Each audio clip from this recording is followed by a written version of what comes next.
Hi viewers, ఈ వీడియోలో మనం కాంటాక్టర్ గురించి తెలుసుకుందాము.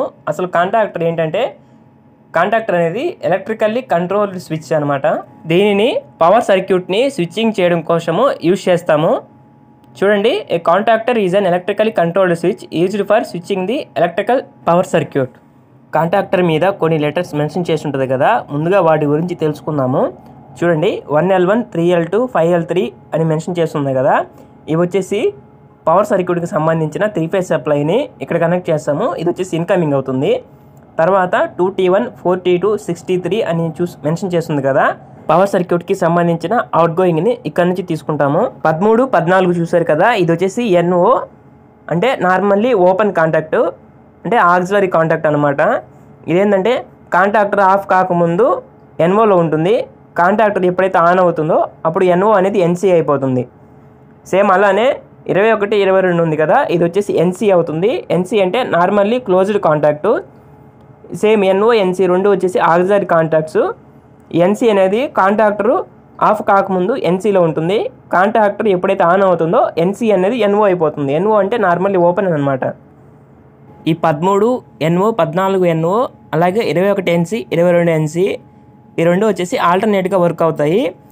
అంటే కాంటాక్టర్ ఆఫ్ కాకముందు 13, 14 అనేది NO, కాంటాక్టర్ ఆన్ అయినాక 13, 14 అనేది NC అవుతుంది. సేమ్ అలానే 21, 22 NC అనేది కాంటాక్టర్ ఆఫ్లో ఉండేటప్పుడు NCలో ఉంటుంది. కాంటాక్టర్ ఎప్పుడైతే ఆన్ అవుతుందో NC అనేది NO అవుతుంది. ఓకే వ్యూయర్స్, ఈ L1, L2, L3 అలాగే T1, T2, T3 వచ్చేసి మెయిన్ కాంటాక్ట్స్ అవుతాయి. 13, 14 NO అలాగే 21, 22 NC వచ్చేసి ఆక్సిలరీ కాంటాక్ట్స్ అవుతాయి. ఈ ఆక్సిలరీ కాంటాక్ట్ వచ్చేసి కాంటాక్టర్ యొక్క కాయిల్కి సప్లై వచ్చినప్పుడు ఈ కాంటాక్ట్ అనేది కిందకి మూవ్ అవుతుంది. అలాగే ఈ మెయిన్ కాంటాక్ట్ వచ్చేసి స్టేషనరీగా ఉంటాయి. A1 అండ్ A2 వచ్చేసి కాంటాక్టర్ లోపల కాపర్ కాయిల్ ఉంటుంది కదా, ఆ కాపర్ కాయిల్ యొక్క మొదటి ఎండ్ A1 అలాగే చివరి ఎండ్ వచ్చేసి A2 అవుతుంది. ఈ A1 మరియు A2కి మనం సప్లై ఇచ్చినప్పుడు కాంటాక్టర్ అనేది ఆన్ అవుతుంది. కాంటాక్టర్ లోపల కాపర్ కాయిల్ అనేది ఎనర్జైజ్డ్ అయ్యి మూవింగ్ కోర్ని కిందకి అట్రాక్ట్ చేసి పుల్ చేసి పట్టుకొని ఉంటుంది. సో అప్పుడు మూవింగ్ కోర్ అనేది ఈ మెయిన్ కాంటాక్ట్స్ని టచ్ చేస్తుంది. సో అప్పుడు పవర్ సర్క్యూట్ అనేది యాక్టివేట్ అవుతుంది. అలాగే కాంటాక్టర్ కాయిల్ అనేది సింగిల్ ఫేసా 3 ఫేసా తెలుసుకోవాలంటే కాంటాక్టర్ యొక్క సైడ్న ఇలా మెన్షన్ చేసి ఉంటుంది. చూడండి, 220, 415, 380. ఓకే, అర్థమైంది కదా. కాంటాక్టర్ లోపల కన్స్ట్రక్షన్ అనేది ఏ విధంగా ఉంటుందో తెలుసుకుందాము. చూడండి, కాయిల్ అని మెన్షన్ చేస్తుంది కదా ఎల్లో కలర్ది, ఇది వచ్చేసి కాపర్ కాయిల్. ఈ A1 వచ్చేసి ఆ కాయిల్ యొక్క మొదటి ఎండు, అలాగే A2 వచ్చేసి చివరి ఎండు. ఈ కాపర్ కాయిల్ అనేది E అనే కోర్ మీద మధ్యలో ఉంది. చూడండి, మనం ఎప్పుడైతే ఈ కోర్కి A1, A2కి సప్లై ఇస్తామో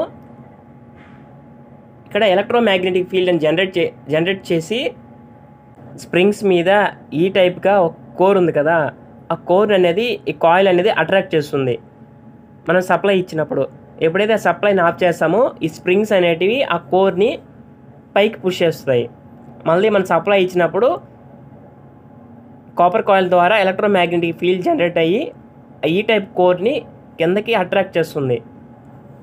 మనం ఎప్పుడైతే పవర్ ఆఫ్ చేస్తామో అప్పుడు ఈ స్ప్రింగ్స్ అనేవి ఆ కోర్ని పైకి పుష్ చేస్తాయి.